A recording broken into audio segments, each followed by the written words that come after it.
तो पुण्यात्माओं, अब हम शुरू करते हैं पूज्य गुरुदेव संत रामपाल जी महाराज जी के आशीर्वाद से आज का लाइव प्रोग्राम।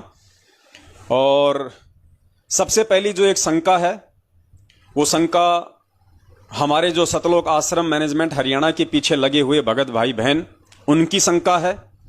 जब भी हम ऐसा कोई भजन या ऐसा कोई शब्द जो किसी जगत वाले भाई बहन के द्वारा गाया हुआ होता है म्यूजिक के साथ में, जब हम उसको डालते हैं यूट्यूब पे, फेसबुक पे या लाइव साध संगति में हम उसको चलाते हैं और बीच बीच में हम ये समझाने का प्रयास करते हैं गुरुदेव के उसमें सत्संग डाल के कि भाई देखो परमात्मा हमें क्या समझाना चाहते हैं, और ये जगत वाले भी उसी राह पे चल रहे हैं लेकिन ये परमेश्वर को पहचान नहीं पा रहे। अर्थात हम उस जो भजन का सहारा है वो आपस में साध संगति के माध्यम से एक दूसरे भगत भाई बहन को समझाने की दृष्टि से ही करते हैं। हमारा उस म्यूजिक से, उस ताल से कोई लेन देन नहीं होता है, हमें भी इस बात का अच्छे से पता है। लेकिन सतलोक आश्रम मैनेजमेंट हरियाणा के पीछे लगे हुए भाई बहन इन बातों को नहीं समझ पाते और वो तरह तरह के कमेंट्स उन वीडियो के ऊपर करते हैं। तो आज उनकी शंकाओं का छोटा सा समाधान परमेश्वर के ज्ञान आधार से हम करना चाहेंगे और उम्मीद करेंगे वो भगत भाई बहन जरूर समझेंगे। तो जैसे ही ऐसा कोई वीडियो वायरल होता है तो तुरंत उनके कमेंट्स आते हैं कि गुरुजी ने गाने और भजन सुनने के लिए मना किया हुआ है, और ये कहते ही वो तुरंत वहां से हट जाते हैं, रिमूव हो जाते हैं। इतना कह के अब पुण्यात्माओं देखो परमेश्वर ने हमें क्या कह रखा है, गाने, सीरियल, फिल्म, नाटक, मैच, टीवी देखना, इनके ऊपर इन चीजों को हमने गहराई से समझना होगा। परमात्मा ने कभी भी किसी को टीवी देखने से मना नहीं किया, परमात्मा ने कभी भी किसी को फिल्में देखने से मना नहीं किया, परमात्मा ने कभी भी किसी को कोई भजन सुनने से मना नहीं किया। परमात्मा क्या कहते हैं हमने उस शब्दों पे ध्यान देना होगा, क्योंकि जब तक हम सतगुरुदेव जी के शब्दों को पकड़ने के लायक नहीं होंगे, उनके संकेतों को पकड़ने के लायक नहीं होंगे, तब तक हम नहीं समझ पाएंगे कि परमेश्वर अपने इस सत्संग के माध्यम से हमें क्या समझाना चाह रहे हैं। तो परमात्मा ने कभी भी टीवी देखने के लिए, फिल्म देखने के लिए, गाने सुनने के लिए, भजन सुनने के लिए मना नहीं किया। लेकिन हमें परमात्मा ने उन फिल्मों को देखने के लिए अवश्य मना किया है, उन गानों को, उन भजनों को देखने के लिए, सुनने के लिए जरूर मना किया है जो अभद्र होते हैं, जो अश्लील होते हैं, जो गंदी भाषा युक्त होते हैं, जो हमारे मन को विचलित कर सकते हैं। हमेशा परमात्मा अपने सत्संगों में यह कहते हैं कि हमने अब ये बेहुदे और गंदे गाने, फिल्में नहीं देखनी है। ये नहीं कहा परमात्मा ने कि हमने फिल्में नहीं देखनी, हमने गाने नहीं सुनने, हमने कोई भजन नहीं सुनना। परमात्मा कहते हैं हमने ये गंदे गाने जिनमें ये बकवादें होती हैं, नग्नता होती है, अश्लीलता होती है, अभद्रता होती है, उन गानों को, उन भजनों को, उन फिल्मों को हमने नहीं देखना है। अरे टीवी पे तो खुद परमात्मा का भी सत्संग आता है। परमात्मा तो कहते हैं भाई हमने टीवी सीरियल नहीं देखने, तो टीवी में तो खुद परमात्मा का भी सत्संग आता है साधना टीवी पे। तो क्या टीवी देखना ही बंद कर दें? ये मोबाइल भी तो एक टीवी है, छोटा ही रूप है जो आप रोज इस पे लगे रहते हैं, दिन में 4-5 घंटे या इससे ज्यादा। तो हमने परमेश्वर के संकेतों को समझना होगा पुण्यात्माओं।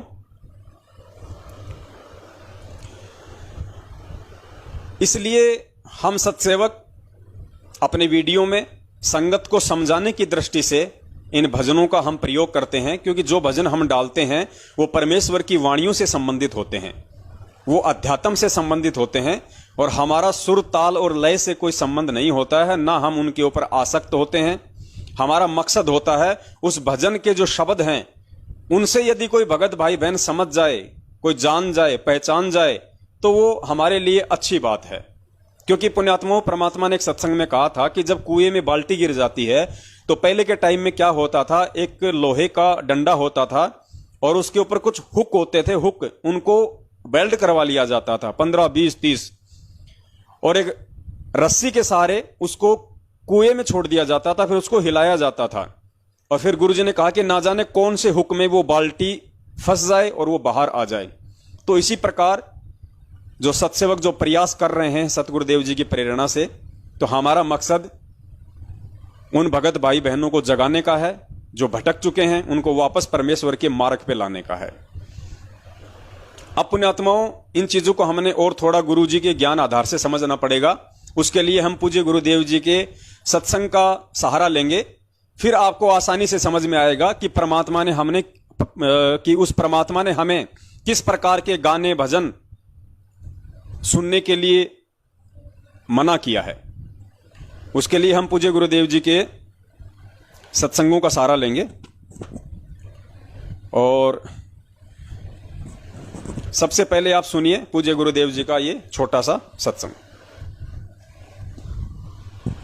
परमात्मा ने बुद्धि दी जीव को ये ऐसे इंटरनेट सिस्टम और ये media channels, projector, DVD, CD, mobile, chip, ये मेमोरी कार्ड बनाए दाता ने बनवाए। अब इसमें ठीक है, जो बकवाद करने वाले वो करते रहेंगे, बकवाद कर लेंगे, कितने दिन करेंगे। देखो पुण्यात्माओं, आज गाने सुनते हो आप या फिल्म देखते हो टीवी पे या मोबाइल में, या बकवाद देखते हैं, सुनते हैं किसी चुटकुले वगैरह, घर में एक दुर्घटना। शब्दों को पकड़ना पुण्यात्माओं, शब्दों को पकड़ना। परमेश्वर क्या कह रहे हैं? परमेश्वर कह रहे हैं गाने, फिल्में, और फिर परमेश्वर ने नाम लिया है चुटकुले। ध्यान से सुनना। या फिल्म देखते हो टीवी पे या मोबाइल में, या बकवाद देखते हैं, सुनते हैं किसी चुटकुले वगैरह, घर में एक दुर्घटना घट जाए, आप सुनकर दिखाइए उसने, वो फिल्म का गाना सुनकर दिखाइए। फिर ने ऐसी मर्यादाएं फंसवा। अब आप जी ने ध्यान से सुना होगा पूज्य गुरुदेव जी का यह वीडियो, जिसमें परमात्मा हमें बेहुदे गाने, फिल्में, टीवी, और गुरुजी कहते हैं कि जो तुम सुनते हो ये चुटकुले। तो परमेश्वर ने हमें गाने सुनने के लिए मना कर दिया जो बेहुदे हैं। परमेश्वर ने हमें फिल्में देखने के लिए मना कर दी जो गंदी हैं, अश्लील हैं। परमेश्वर ने हमारे को जो ये चुटकुले हैं वो भी सुनने के लिए अपने सत्संग में मना कर दिया। अर्थात परमेश्वर ने हमें आदेश दे दिया, ये वचन है गुरुदेव का, कि किसी भी भगत ने चुटकुले नहीं सुनने, किसी भी भगत ने चुटकुले नहीं सुनने। इस चीज को ध्यान में रखना। अब गुरुदेव का अगला सत्संग ध्यान से सुनिए। ने ऐसी मर्यादाएं फंसवा दी, हमारे चारों तरफ फैला दी और जकड़ रखा नो कति प्राणी को बुरी तरह। लेकिन विश्वास रखना इस मालिक के ऊपर, नाम लेकर संघर्ष शुरू करो। वही बात है, जब कोई आपका कुल के लोग, आप उनको समझाने की चेष्टा करो, भाई ये बात है, ये ज्ञान है, मेरे समझ में आ गया, और इसमें कोई त्रुटि है तो आप गहराई से देखो। आपको त्रुटि लगे तो मुझे बताओ, मैं त्याग दूंगा, न तुम आप भी लगो इस मार्ग को ग्रहण करो। तो वो नहीं मानते हैं, तो आप जी ने भी उनकी बातों को नहीं मानना है। इतनी सी बात है। जैसे एक चुटकुला है, एक टीचर था। ध्यान से सुनना पुण्यात्माओं, शब्दों को पकड़ना। गुरुजी ने पिछले अपने सत्संग में कहा कि भगत ने चुटकुले नहीं सुनने, और यहां वो परमेश्वर स्वयं अपने सत्संग में अब हमें एक चुटकुला सुनाएंगे। गुरुजी कह रहे हैं कि एक छोटा सा चुटकुला है, पहले चुटकुला सुन लीजिए, फिर आगे इसका विश्लेषण करेंगे। तो वो नहीं मानते हैं, तो आप जी ने भी उनकी बातों को नहीं मानना है। इतनी सी बात है। जैसे एक चुटकुला है, एक टीचर था, अध्यापक बच्चे बैठा था, और बच्चे वहीं उसकी क्लास में कोई शरारत कर रहा था, कोई कूद रहा था, कोई उछल रहा था। एक व्यक्ति ने जाके कहा कि मास्टर जी, ये बच्चे आपसे नहीं डरते, काहे का टीचर है? तो टीचर बोला, मैं क्या डर रहा हूं इनते, मैं भी ना डरता इनते। तो अब जब वो हमारी नहीं मानते तो हम भी नहीं मानना उनकी। बोलो सतगुरुदेव। तो पुण्यात्माओं, आप जी ने सुना परमपिता परमेश्वर, सारी सृष्टि के रचनहार, कुल मालिक पूज्य सतगुरुदेव जी के मुख कमल से दो सत्संग सुने आपने। पहले सत्संग में परमात्मा कह रहे हैं कि भगत ने चुटकुले नहीं सुनने, और दूसरे सत्संग में स्वयं पूज्य गुरुदेव अपने मुख कमल से हमें चुटकुला सुना रहे हैं। अब जो अज्ञानी होगा वो कहेगा कि भाई संत रामपाल जी महाराज जी दोगली बातें करते हैं, लेकिन पुण्यात्माओं यही संकेत होते हैं, यही ये तत्व ज्ञान लेने का फायदा है, और इन्हीं चीजों को हमने समझना पड़ेगा। और जब तक हम इन चीजों को नहीं समझेंगे, नहीं पकड़ेंगे, तो हमारा सत्संग सुनना भी निरर्थक है, बेकार है। अब देखिए, हमें परमेश्वर ने चुटकुले सुनने के लिए मना किया, लेकिन फिर भी परमेश्वर हमें चुटकुला सुना रहे हैं। अब इस चीज को समझना है पुण्यात्माओं, परमात्मा ने हमें बेहुद्दे चुटकुले सुनने के लिए मना किया है, अश्लील चुटकुले सुनने के लिए मना किया है।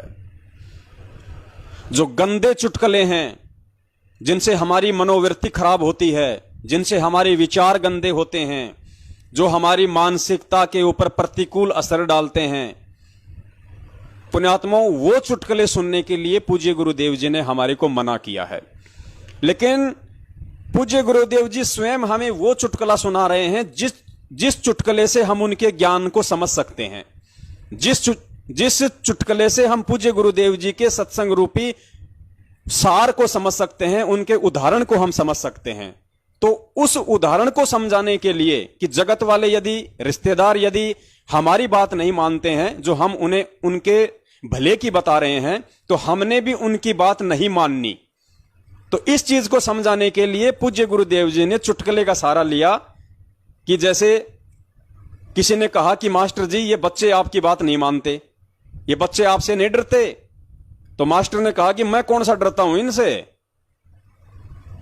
तो परमेश्वर ने हमें यह समझाना चाहा कि यदि हमारे रिश्तेदार, हमारे परिवार वाले आध्यात्मिक क्षेत्र में, आत्म कल्याण के मार्ग में, चाहे मां हो, बेटा हो, भाई हो, बंधु हो, रिश्तेदार हो, ऑफिस वाले हों, काम धंधे वाले हों, यदि वो हमारी बात नहीं मानते हैं और यदि वो हमारी आध्यात्मिक क्रियाओं में बाधा उत्पन्न करते हैं, तो फिर हमने भी उनसे नहीं डरना, फिर हमने भी उनकी बात नहीं माननी। तो इस बात को समझाने के लिए पूज्य गुरुदेव जी ने स्वयं चुटकुले का सहारा लिया। कौन से चुटकुले का? जो हमें कुछ सिखा सकता है। तो ठीक इसी प्रकार पुण्यात्माओं, परमात्मा के जितने भी सत्संग है, परमेश्वर ने हमेशा यही कहा है कि हमने अभद्र, अश्लील और ये गंदे और बेहुदे गाने, फिल्में, नाटक ये हमने नहीं देखने हैं। परमेश्वर ने हमारे को उस तरह की फिल्में देखने के लिए या उस तरह के नाटक देखने के लिए या उस तरह के भजन सुनने के लिए जो परमेश्वर के मार्ग में हमारे को दृढ़ता प्रदान कर सकते हैं, हमारे भाव, हमारी श्रद्धा हमारे पूज्य गुरुदेव जी में और ज्यादा आगाध कर सकते हैं, बढ़ा सकते हैं, उनके लिए पूज्य गुरुदेव जी ने हमारे को मना नहीं किया, कभी किसी को मना नहीं किया। लेकिन यह भी सत्य है पुण्यात्माओं कि गुरुदेव के सत्संग मिलने के बाद में अनावश्यक रूप से हमने ना तो कोई फिल्म देखनी है, ना हमने किसी प्रकार का कोई भजन सुनना है, ना हमने कोई फिल्म देखनी है, ना हमने कोई गाना सुनना है। अब दास यहां पे जो बीच बीच में कुछ भजन वगैरह अपने वीडियो में डाल देता है, तो पुण्यात्माओं दास वो वीडियो केवल भगत समाज को समझाने की दृष्टि से डालता है। दास उनको कोई सुनने की दृष्टि से या आपके ऊपर उसका कोई प्रभाव डालने की दृष्टि से, या परमेश्वर ने जो कर्ण विकार बताया कि जो कान का विकार है, अच्छा म्यूजिक सुनना, उस दृष्टि से दास ये वीडियो नहीं डालता है, ये भजन नहीं डालता है। तो परमेश्वर खुद हमें चुटकुला सुना रहे हैं, लेकिन उसका मतलब यह नहीं कि गुरुजी हमें यह आदेश दे रहे हैं कि तुमने भी चुटकुले सुनने चाहिए। भाई अगर वो गंदे नहीं तो तुम अच्छे अच्छे चुटकुले सुना करो, खूब सुना करो, इसका मतलब यह कतई नहीं निकलता। तो यहां पुण्यात्माओं, अगर परमेश्वर हमें ये गंदी फिल्में देखने के लिए यदि मना करते हैं, ये गाने सुनने के लिए यदि मना करते हैं, भजन सुनने के लिए यदि मना करते हैं, तो इसका मतलब ये नहीं कि जो अच्छी फिल्में हैं, जो अच्छे गाने हैं, वो हम खूब सुने। बिल्कुल नहीं सुनने हमने। दास केवल इनका प्रयोग आप जियों को समझाने की दृष्टि से करता है, जिस प्रकार से पूज्य गुरुदेव जी ने एक अच्छे चुटकुले का प्रयोग अपने ही सत्संग को आप और हमें समझाने की दृष्टि से किया। बस इतनी सी बात है। अब इतनी सी बात भी यदि हम नहीं समझ पाएंगे, हम नहीं जान पाएंगे, गुरुदेव के संकेतों को, इशारों को नहीं पकड़ पाएंगे, तो पुण्यात्माओं बताओ कैसे बात बनेगी। अब जैसे पूज्य गुरुदेव जी तो हमें झूठ बोलने के लिए और झूठे व्यक्तियों का साथ देने के लिए भी मना करते हैं कि जो भगत है उसने झूठ नहीं बोलनी है और ना ही किसी झूठे व्यक्ति का झूठ में जो है कोई सहयोग करना है। अब एक बात बताओ पुण्यात्माओं, आप किसी रास्ते से जा रहे हो और आपके आगे आगे कोई गाय दौड़ के आई और एक गली के अंदर दौड़ के वो चली गई और आपने देख लिया कि गाय इस गली में गई है और पीछे से कोई कसाई हाथ में लेके तलवार उसको काटने के लिए, वो छूट गई उसके हाथ से, वो काटने के लिए लेके जा रहा था, वो वो कसाई भी आता है पीछे पीछे, और वो गाय उस कसाई की आंखों से ओझल हो गई, उसे नहीं पता कि कौन सी गली में गई है। आपको देख के वो कसाई यदि आपसे ये कहे कि भाई अभी अभी एक सफेद कलर की गाय गई, आपने देखी है क्या? अब आप क्या करोगे उस स्थिति में? झूठ बोलोगे या नहीं बोलोगे? अगर आपने झूठ नहीं बोला तो आपके कारण उस जीव की हत्या होगी, और यदि आपने झूठ बोल दिया तो गुरुजी की मर्यादा खंडित हो गई। तो ऐसी धर्म संकट की स्थिति में आप क्या करोगे? पुण्यात्मा, वहां पे आपने झूठ बोलना पड़ेगा, क्योंकि वो झूठ जो किसी की जान बचा दे, जो किसी जीव की जीवन रक्षा कर दे, वो झूठ झूठ नहीं होता है, उसमें आपका कोई नुकसान नहीं है। क्योंकि वो झूठ झूठ होता है जिसमें किसी व्यक्ति का खुद का स्वार्थ होता है, जिसमें व्यक्ति का स्वयं का लोभ और लालच समाहित होता है, वो झूठ होता है। वो झूठ होता है जिसके कारण किसी को कोई पीड़ा पहुंचे, किसी को कोई हानि हो, किसी प्रकार की कोई क्षति हो, वो झूठ झूठ है, वो झूठ हमने नहीं बोलना। लेकिन वहां उस कसाई को यदि हमने गलत दिशा में भेज दिया तो वो झूठ नहीं है। हमने यदि उसको मना कर दिया कि भाई साहब मैंने गाय को नहीं देखा, तो वो झूठ नहीं है, क्योंकि उस झूठ की वजह से एक जीव के जीवन की रक्षा हो रही है। तो इसी प्रकार पुण्यात्माओं, ये जो वीडियो जो दास जो बनाता है और उनमें इस प्रकार के जो भजन होते हैं जो आध्यात्मिकता से संबंधित होते हैं, जिनमें एक सार होता है, एक संदेश होता है, तो दास ये केवल आप जियों को समझाने की दृष्टि से डालता है। लेकिन जो लोग नहीं समझ पाते उनका अब हम क्या कर सकते हैं? अब ऐसे तो कोई भगत भाई है, उसकी किराने की दुकान है, अब वो बताइए वो चीनी लेके आता है 35 रुपए किलो और मार्केट में बेचता है 40 रुपए किलो, तो फिर तो वो भी झूठ हो गया। फिर तो आदमी धंधे नहीं कर सकता, कुछ काम ही नहीं कर सकता फिर तो। लेकिन वो 5 रुपए वो झूठ नहीं है, वो उसकी मेहनत है। वो 5 रुपए वो झूठ नहीं बोल रहा। 5 रुपए यदि वो ले रहा है तो वो बाजार भी जाता है, सारा दिन वो खराब भी करता है, सामान लेके आता है, उसका किराया भी लगता है, उसका खुद का परिवार भी है, वो मेहनत भी करता है, आप लोगों को बैठे बैठाए खुद शहर जाके गांव में आपको सारा सामान उपलब्ध करवाता है, आप लोगों को सुविधा दे रहा है। तो वो 5 रुपए वो कमीशन नहीं है, वो 5 रुपए उसकी मेहनत है, तो वो झूठ में नहीं आते। तो इस प्रकार से पुण्यात्माओं हमने इन चीजों को समझना है।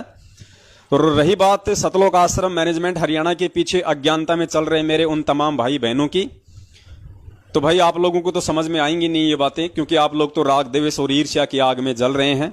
जब तक आप लोग अपने इस भेजे को, जो गंदगी मैनेजमेंट ने आपके अंदर जो भरी हुई है राग द्वेष और ईर्ष्या की, उसको जब तक आप साफ नहीं करोगे, आप उसको डिलीट नहीं करोगे, तब तक ये साध संगति वाली बातें और गुरुजी के जो सत्संग रूपी जो संकेत हैं वो आप लोगों की समझ में नहीं आएंगे। अब बताइए, यदि इनको म्यूजिक से इतनी दिक्कत है, इनको अगर इन भजनों से इतनी दिक्कत है, तो इन लोगों को तो साधना टीवी पे गुरुजी का आशीर्वाद भी नहीं लेना चाहिए। इन लोगों को तो साधना टीवी पे गुरुजी का आशीर्वाद भी नहीं लेना चाहिए, क्योंकि साधना टीवी पे जब सत्संग समाप्त होता है, पूज्य गुरुदेव जी अपना आशीर्वाद देते हैं, तो पीछे से पता नहीं कोई शंख की आवाज आती है, कोई म्यूजिक की आवाज आती है।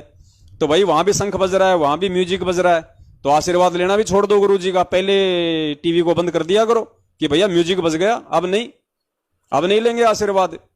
और ये मैनेजमेंट ये दिन में जो 50 वीडियो बना के यूट्यूब पे डालता है, सब में म्यूजिक होता है, बैकग्राउंड ट्यून होती है। और मैनेजमेंट वालों ने जो एक शराबी नाम की जो फिल्म बनाई थी, एक शॉर्ट फिल्म बनाई थी शराबी नाम से, उसमें तो गालियां तक हैं। तुम तो म्यूजिक छोड़ो, उसमें तो गालियां तक दी हैं। एक बाप अपने बेटे को साले तक की गाली दे रहा उसमें। अरे किसी को समझाने के लिए तुम साले जैसे शब्दों का प्रयोग करोगे क्या? अब कोई आदमी शराब नहीं छोड़ रहा तो उसको समझाने के लिए क्या तुम शराब पी के दिखाओगे कि देखो भैया शराब पीने के क्या नुकसान है? देखो शराब पीते सबसे पहले तो आदमी नशे में हो जाता है, और फिर निकाले 5-10 गाड़ी माँ बहन की कि देख शराब पीने के बाद में आदमी गाड़ी भी निकालता है, और फिर मारे उसके 2-3 थप्पड़ कि देख शराब पीने के बाद आदमी थप्पड़ भी मारता है, और फिर आदमी पड़ जाए किसी गंदी नाली में मुंह डाल के, ये देख भाई शराब पीने के बाद आदमी गंदी नाली में भी पड़ जाता, उसको पता ही नहीं मैं कहां पड़ा हूं। इतने में आया कोई कुत्ता और वो उसके ऊपर पेशाब कर जाए, देख भाई शराब पीने के बाद कुत्ता भी पेशाब कर सकता, मुंह में कोई गारंटी नहीं है।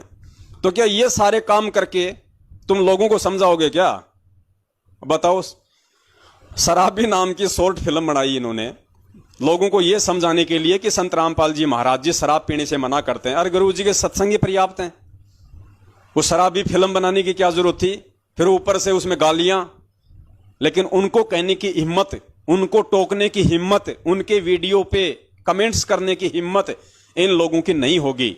दूसरी बात, ये सभी लोग काल प्रेरित हैं, तो काल जो है वो अपने बच्चों को दूसरे बच्चों से वो परेशान नहीं करवाता। उसको पता है कि दोनों मेरे ही हैं, दोनों ने भांग पी रखी है, कोई दिक्कत नहीं है। तो मार्केट में जो शुद्ध चीज मिलती है, जो 24 कैरेट चीज मिलती है, आदमी उसी पे ज्यादा वाद विवाद करता है। और जहां पे जो गंदा, जो सड़ा गला जो कुछ खाना मिलता है ना, वहां आदमी खुश होके खाता है, क्योंकि वो सस्ता मिलता है। सस्ता मिल रहा है तो खा लो सड़ा गला जैसा। और जहां पे लोग अच्छे पैसे लेते हैं, अच्छी चीज देते हैं ना, वहां पे आदमी 10 प्रकार की बातें कर देता है। तो देखो, हम आपके इन कमेंट से नाराज तो नहीं होते, क्योंकि हमें परमेश्वर ने ये सारी चीजें हमें बता रखी हैं कि भैया ये तुम्हारे अन्य भाई बहन काल प्रेरित हैं। और गुरुजी ने बताया कि मेंटल हॉस्पिटल में डॉक्टर जब किसी पागल व्यक्ति का ऑपरेशन करता है, उसका इलाज करता है, और पागल व्यक्ति पता नहीं उसको क्या क्या बोल देता है। गुरुजी ने सत्संग में कहा कि मैं एक बार ऐसे किसी मेंटल हॉस्पिटल में गया हुआ था, मेरा कोई रिश्तेदार था, तो वो डॉक्टर जब उसका इलाज करने के लिए आया, तो वो मेरा जो रिश्तेदार था मेंटल, वो उसको कहने लगा, ए मैं तेरा जवाई, ओए मैं तेरा जवाई हूं, और हट जा यहां से, सामने से, कोई कुछ नहीं, हट। और वो डॉक्टर कह रहा कि हाँ जी आप मेरे जवाई, आप मेरे जवाई। क्योंकि उस डॉक्टर को मालूम था इस बात का कि ये पागल है, ये मैड है, ये मूर्ख है, ये होश में नहीं है। तो ठीक इसी प्रकार हम सत्सेवकों को पता है कि सतलोक आश्रम मैनेजमेंट हरियाणा के पीछे जितने भी हमारे भगत भाई बहन 5 साल से 80 साल तक का जो लगा हुआ है, चाहे बहन हो, चाहे भाई हो, बच्चा हो, बुजुर्ग हो, वो सारे आध्यात्मिक रूप से मेंटल हैं, वो पागल हैं, वो मैड हैं, और काल भगवान की उन्होंने भांग पी रखी है। उस भांग के नशे में वो हमारे को मारते भी रहते हैं, हमारे को पीटते भी रहते हैं, हमारे को गालियां भी निकालते रहते हैं, हमारे को धमकियां भी देते रहते हैं। तो हम उनकी बातों का बुरा नहीं मानते, क्योंकि गुरुजी ने हमें मेंटल हॉस्पिटल का एग्जाम्पल देके अच्छे से समझाया हुआ है। तो उम्मीद करता हूं फिर भी कुछ भगत भाई बहनों को उनकी शंका का समाधान मिल गया होगा। और जितने भी अन्य भगत भाई बहन थे जो ये गाने भजन वगैरह को लेके और ये कंफ्यूज थे कि भाई क्या करें क्या ना करें, अब इसमें और बहुत सारी बातें हैं। अब जैसे हम लोग कहीं पे कोई बस में जा रहे हैं, कोई ट्रेन में जा रहे हैं, और वहां पे यदि किसी ने चला दिए कोई गाने, कोई फिल्में चला दी, और किसी प्रकार के कोई अश्लील, क्योंकि आजकल कोई शर्म लिहाज तो है ही नहीं किसी के, सब लोग काल प्रेरित हैं, पूरा परिवार बैठा है तो भी ऐसे ऐसे गाने चला देंगे जो सुनते हुए भी आदमी को शर्म आनी चाहिए। लेकिन वो लोग काल प्रेरित हैं, उनको नहीं पता इन बातों का कि ये क्या बोल रहा है, हम क्या सुन रहे हैं, पास में मेरे बच्चे बैठे, मेरी माँ बैठी है, सब लोग वो गाने सुन रहे हैं, जाओ चाहे दिल्ली मुंबई आगरा नहीं मिलेगा ऐसा, पता नहीं क्या क्या शब्द यूज करते हैं वो लोग, और सब लोग बड़े चाव से सुनते हैं कि वाह क्या गाना है। तो ऐसी स्थिति में यदि वहां कोई भगत बैठा हो तो भगत अब उस ट्रेन से नीचे कूद भी नहीं सकता, वो चलती हुई बस से नीचे भी नहीं उतर सकता, टिकट ले रखी है, जाना है उसको अपने स्थान पे। तो गुरुजी ने बताया कि हमने उन चीजों को डिक्लाइन करना है। हमने ये सोच के कि ये नादान प्राणी है, ये क्या गाने सुन रहे हैं, अभी ये आध्यात्मिक रूप से थोड़े बीमार हैं, इनको पता नहीं है, तो ये सोच के हमने वहां पे मन मार के हमने बैठे रहना है, हमने ध्यान नहीं देना, क्योंकि हमें परमात्मा ने बता दिया है कि बेटा खाने की चीज क्या है और ना खाने की चीज क्या है। हमारी आस्था उसको सुनने की नहीं होनी चाहिए। वैसे अगर वो कानों में आवाज आएगी, जाहिर सी बात है, अगर बैठे हैं तो कान में तो आवाज आएगी, लेकिन हम हृदय से उस गाने को स्वीकार ना करें, उन शब्दों को हम स्वीकार ना करें। हाँ कि भाई कितना अच्छा, अरे वाह भाई देखो कितनी अच्छी टून है, बहुत अच्छे शब्द हैं, वाह वाह, ऐसा नहीं होना चाहिए। हमने ये सोचना चाहिए कि भाई ये दुनिया है, भांग के नशे में है, काल प्रेरित है, इनको अच्छे बुरे का ज्ञान नहीं है।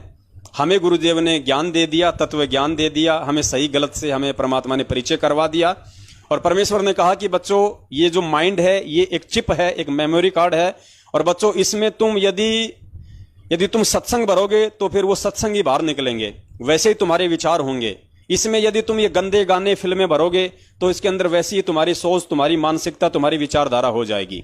तो हम क्यों इस गंदगी को अपने अंदर लें, और हम हमारे मेमोरी कार्ड में, इस भेजे में परमेश्वर के सत्संग और अच्छी चीजें ही हम डालें, ताकि, क्योंकि कहते हैं every action has an opposite reaction, हर क्रिया की कोई ना कोई प्रतिक्रिया होती है। अगर आपने कोई यदि गंदा गाना सुना तो वो बाहर भी निकलेगा, और वो निकलेगा कब? जब आप मंत्र करने बैठोगे, जब आप सत्संग सुनने बैठोगे, जब आप आरती करने बैठोगे, उस समय काल भगवान वो सुनी गई वो गंदी चीजें, अश्लील चीजें, बेहूदी चीजें, वो आपके दिमाग में चलाना शुरू कर देगा और वो आपको परमात्मा की भक्ति से बाधित करेगा। इसलिए हमें परमात्मा अनावश्यक रूप से ना कोई फिल्में देखने की जो है सलाह देते हैं, ना कोई गाने सुनने की सलाह देते हैं, ना किसी प्रकार के कोई चुटकुले आदि सुनने की सलाह देते हैं, ना फालतू में अपने किसी यार दोस्त रिश्तेदार से फालतू में गपशप करने की आज्ञा देते हैं। उनसे भी हमने दूर रहना है, हमने बचना है, वरना हम परमेश्वर के दोषी होंगे। तो इस प्रकार से हमने इन चीजों को समझना है परमेश्वर के इस मार्ग में, और दूसरे भगत भाई बहनों को हमने समझाना है जो अभी तक इन चीजों के विषय में नहीं जानते हैं। और यही फायदा होता है पुण्यात्माओं साध संगति का। इसीलिए परमेश्वर साध संगति रखवाते हैं, मालिक ने साध संगति रखवाई है ताकि जो पुराने भगत हैं उनके साथ में बैठ के परमेश्वर की महिमा का गुणगान करेंगे, परमेश्वर के विषय में चर्चा करेंगे। तो वो भगत भाई बहन जो काफी समय से परमेश्वर की शरण में हैं, वो आपको अच्छी अच्छी बातें बताएंगे। और गुरुजी ने बताया कि उस भगत के प्रति आपका जो भाव है, आपकी जो श्रद्धा है, वो एज ए गुरु भाई होनी चाहिए, एज ए गुरु भाई। और ये सोचना चाहिए कि मेरे परमेश्वर का कितना अनमोल ज्ञान है, और मेरे परमेश्वर ने, मेरे गुरुदेव ने मेरे इस भगत भाई को देखो कितनी अच्छी दया बख्शी है, जो ये गुरुदेव के उन सत्संगों को समझ पाया है। और हे पूज्य गुरुदेव, अपने इस छोटे से दास पे भी आप जी दया करो परमात्मा। जिस प्रकार से मेरे इस भगत भाई बहन के ऊपर आपने अपने सत्संगों को समझने की जो दया बख्शी है परमात्मा, आप मुझ दास पे भी बख्शिए परमात्मा। तो इस प्रकार से हमने अपनी रहनी करनी को रखना है। भगत भगत ही होता है, भगवान भगवान ही होता है। भगवान हमारा इष्ट है, गुरु हमारा इष्ट है, हमारा पूज्य है, हमारा आदरणीय है, हमारा सम्माननीय है। और जो भगत भाई बहन हैं वो सम्माननीय हैं, वो आदरणीय हैं, लेकिन वो पूज्य नहीं हो सकते कभी भी जिंदगी में। और ये कभी गलती भी किसी ने नहीं करनी है। तो इस प्रकार से पुण्यात्माओं, चाहे कोई भी भगत भाई बहन हो, सबके साथ हमने प्यार प्रेम से रहना है, सबके साथ में हमने मीठा बोलना है, और सबके प्रति हमने अपने गुरु भाई की दृष्टि से ही हमने उसको देखना है, उससे प्यार करना है, उसके प्रति अपनी श्रद्धा जाहिर करनी है एज ए गुरु भाई। फिर कोई कुछ नहीं बिगाड़ सकता, उसके बाद कोई डर नहीं, कोई भय नहीं किसी भी प्रकार का। और वैसे भी कलयुग की बिचली पीढ़ी है, परमेश्वर ने हमें इतना अच्छा ज्ञान दे दिया, इतने अच्छे सत्संग सुना दिए, उस पूज्य गुरुदेव के अलावा तो कोई किसी को इष्ट रूप में, गुरु रूप में मान ही नहीं सकता। ऐसी गलती तो कोई बिल्कुल जो गधा है, जो मूर्ख है, संपट चौपट है, वो ही कर सकता है, वरना ऐसी गलती बिचली पीढ़ी में कोई नहीं कर सकता।